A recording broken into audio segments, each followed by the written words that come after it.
बिस्मिल्लाहिर्रहमानिर्रहीम। अस्सलाम वालेकुम students, welcome to my first year economics class. जैसा कि आप जानते हैं कि लास्ट लेक्चर में हमने चैप्टर नंबर 4 वाइंड अप किया। तलब के बारे में डिफरेंट जो कॉन्सेप्ट थे उसको क्लियर किया, जिसमें हमारा कानून तलब आ जाता है, ख़त तलब पर हरकत, ख़त तलब की मुंतकिली और उसके बाद तलब की लचक को मैयर करने के डिफरेंट फार्मूलाज थे, 3 उसकी अप्रोचेस थी, उसको हमने डिस्कस किया। फिर तलब की मुसावात का ग्राफ बनाया, नुक्ती लचक क्या होती है, कोसी लचक क्या होती है और ज्योमेट्रिकल मेथड से तलब को किस तरह से मैयर किया जाता है। आज जो हमारा चैप्टर है वो है रसद, चैप्टर नंबर 5। ठीक है, तो तलब, जैसा कि आपको मालूम है कि तलब सारिफिन की तरफ से होती है। तलब का कीमत के साथ ताल्लुक़ मनफी था, यानी कीमत के बढ़ने से तलब कम और कीमत के कम होने से तलब बढ़ जाती है। और इसी तरह आज का जो हमारा कॉन्सेप्ट है वो रसद। अब एक मंडी के अंदर 2 अल्टीमेटली फोर्सेस होती हैं। ठीक है, एक तरफ है तलब, यानी सार्फिन की तरफ से, जैसे हम लोग हैं किसी भी चीज़ की डिमांड करते हैं, तलब होगी सार्फिन की तरफ से। ठीक है, और दूसरे एंड पे होगी रसद। रसद होती है आजिर की तरफ से। ठीक है, यानी हम लोग तो एक चीज़ मंडी में पहुंची होती है, हम तो उसको डिमांड करते हैं कि ये चीज़ हमें इतनी चाहिए। अब उस चीज़ को मंडी में भी लाने के लिए कोई ना कोई तो पीछे रिसोर्सेज होंगे ना। यानी कोई भी कारोबारी शख्स उस चीज़ को बना के मंडी में फ़रोख्त के लिए भेजता है। रसद क्या होता है?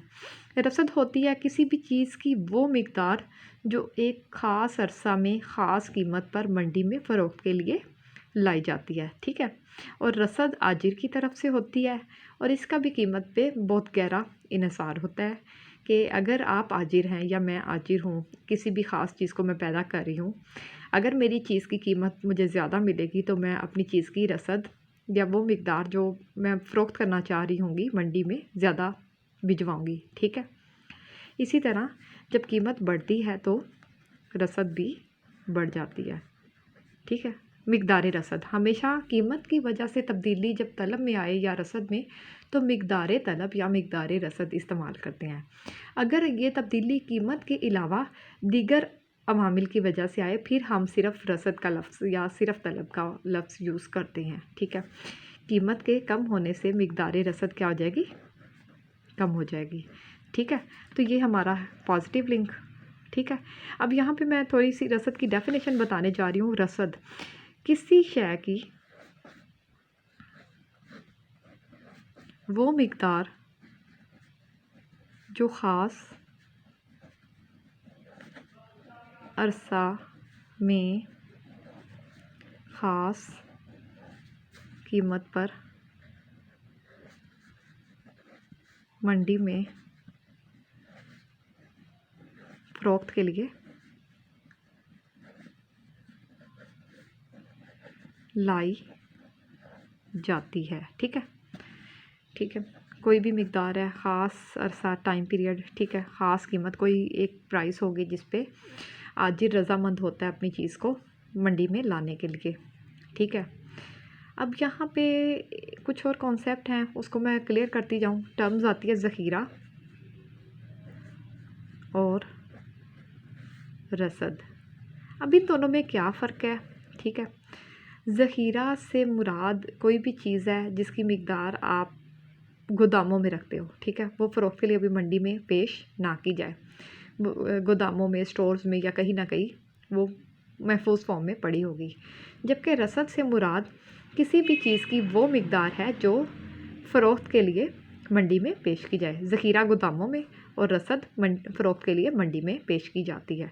ठीक है, अब कुछ रसद की इक़साम हैं, हम उसको डिस्कस करते हैं। रसद की इक़साम। ठीक है, सबसे पहले होती है बाज़ारी रसद। अच्छा, परेशान होने की ज़रूरत नहीं, अक्सर बुक्स में ये बाज़ारी रसद के बजाय वहाँ पे महीना रसद का लफ्ज़ इस्तेमाल है, एक ही बात है। ठीक है, फिर होती है कलील अरसा की रसद।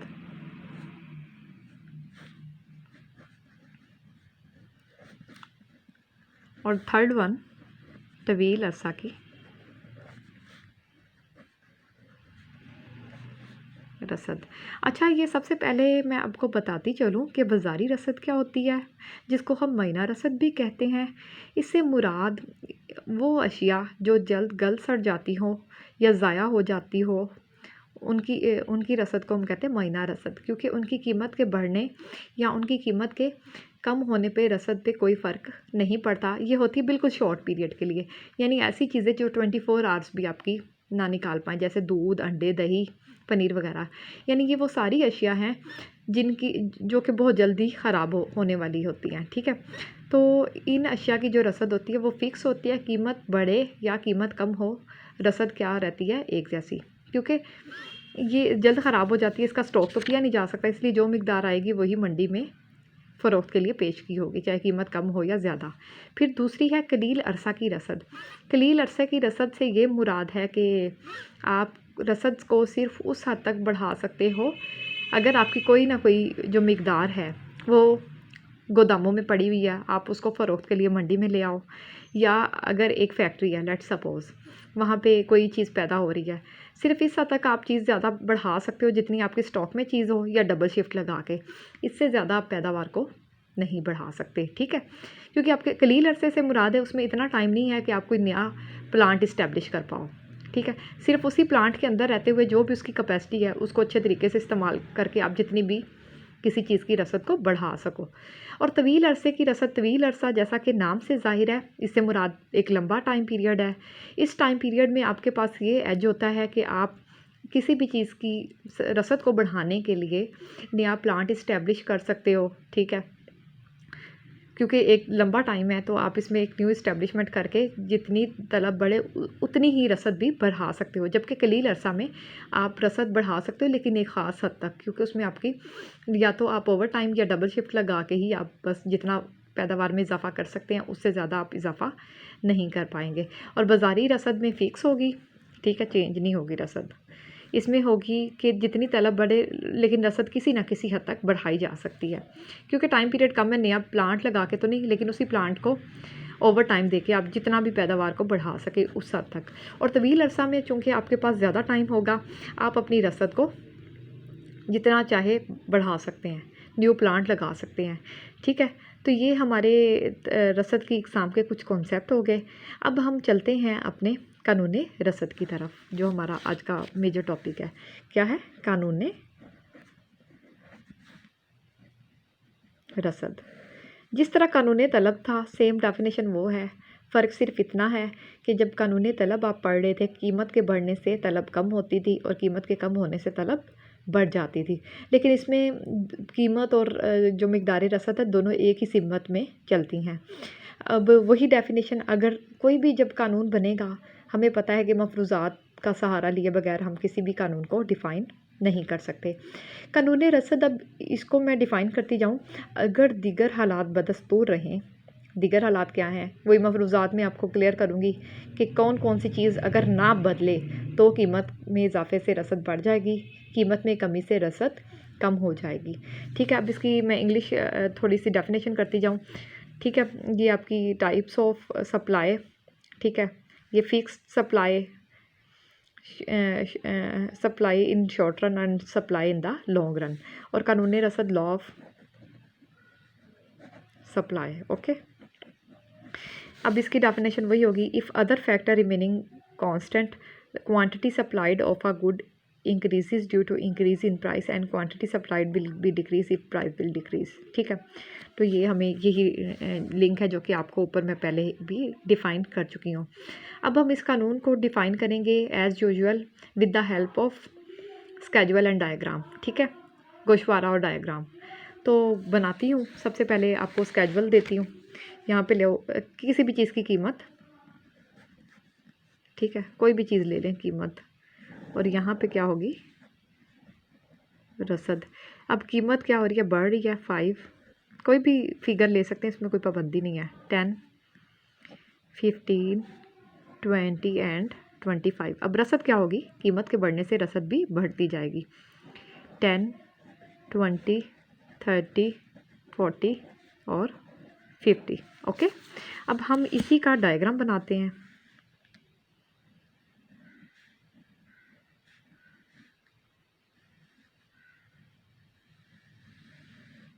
ठीक है। जैसा कि आपको ये बात मालूम है कि हम एक्स एक्सिस पे मिकदार रसद लेंगे और वाई एक्सिस पे कीमत, ठीक है। जो आपका इंडिपेंडेंट वेरिएबल वो वाई पे, जो डिपेंडेंट है वो एक्स एक्सिस पे। कीमत हमारी कितनी है, 25 तक है, तो 5 का डिफरेंस रख के आप बना सकते हो। 5, 10, 15, 20 और 25, ओके। और इसी तरह जो मिकदार है उसमें आप 10 का डिफरेंस रख सकते हैं। 10, 20, 30, 40 और 50। हमेशा इस बात का ख्याल रखें कि स्केल आपका बिल्कुल इक्वल होना चाहिए। तो बेहतर है कि लेड पेंसिल से डायग्राम बनाएं और स्केल का इस्तेमाल करें, ठीक है। सबसे पहले जब कीमत 5 थी तो उस वक्त रसद कितनी थी, 10। ये ले, ये आपका ए पॉइंट। कीमत बढ़ी 10 और रसद कितनी होगी, 20। कीमत बढ़ के 15 हुई तो रसद कितनी होगी, 30। ये आपका सी पॉइंट। कीमत बढ़ के ये और रसद 40, ये आपका डी पॉइंट। कीमत बढ़ के थोड़ा सा ऊपर आ रहा है, ये और ये 50, ये आपका ई पॉइंट। अब इन निकात को आपको मिलाने से ख़ते रसद हासिल हुआ जो कि मुस्बत झुकाव रखता है, क्योंकि कीमत जैसे जैसे कीमत बढ़ रही है तो रसद भी बढ़ती ही जा रही है, ठीक है। ये आपका एसएस कर्व या ख़ते रसद, कोई भी टाइटल आप इसको दे सकते हैं। तो ये तो हमने बात कर ली कानूनी रसद के हवाले से। अब थोड़ी सी इम्पॉर्टेंट चीज़ें हैं कि हमें पता है कि किसी भी कानून को सही साबित करने के लिए हमें मफरूज़ात का सहारा लेना पड़ता है। यहाँ पे हमने अभी तक डिफ़ाइन किया कि रसद क्या होती है, रसद की जर्नल डेफिनेशन की। फिर मैंने आपको बताया ज़ख़ीरा और रसद में क्या फ़र्क है। फिर हमने रसद की इक़साम पढ़ी, बाज़ारी रसद को पढ़ा, कलील अरसा की रसद और तवील अरसे की रसद को डिस्कस किया। उसके बाद हम चले गए कानूनी रसद पे, जिसकी मैंने आपको डेफिनेशन बताई, ठीक है। हमने उस चीज़ को डिस्कस किया। अब हम जाने लगे हैं एक ख़त्ते कानूनी रसद के मफरूज़ात की तरफ, ठीक है, ठीक है। कानूनी रसद के मफरूज़ात वही अगर दीगर हालात बदस्तूर रहें। अब मैं इसको आपको डिफ़ाइन कर देती हूँ। सबसे पहले है मसारफ़े पैदाइश और टेक्नोलॉजी, ठीक है। पहले मैं पॉइंट लिख देती हूँ, फिर आपको एक्सप्लेन कर दूँगी। ख़ाम माल की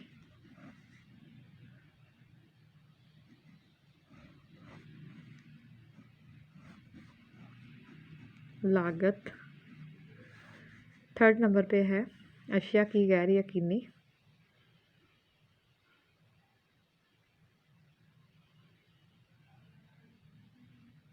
अशिया की गैर यकीनी कीमतें, कीमतें। फोर्थ फनीस आमलीन पैदाइश की कीमतें।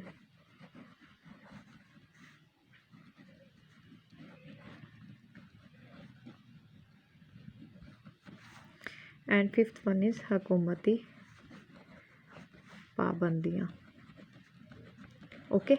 अब ये है इन मफरूज़ात पे अमल के बगैर आप कानूनी रसद को वैलिड साबित नहीं कर सकते। तो सबसे पहले मैं आपको डिफ़ाइन कर दूं कि मसारफ़े पैदाइश और टेक्नोलॉजी ना बदले, क्योंकि अगर आप एक चीज़ को कम कीमत पे तैयार करने लग जाएं और या टेक्नोलॉजी इस हद तक आपके पास एडवांस्ड है कि आप किसी भी चीज़ को कम लागत में पैदा कर सकते हैं, तो फिर क्या होगा कि आप कम कीमत पे भी ज़्यादा चीज़ को रसद यानी सप्लाई करने के लिए तैयार हो जाते हैं। तो इस तरह कानूनी रसद सही साबित नहीं होगा, क्योंकि आपको एक चीज़ सस्ती पैदा हो रही है तो आपकी मैक्सिमम कोशिश होगी कि हम अपनी चीज़ को ज़्यादा से ज़्यादा सेल कर दें।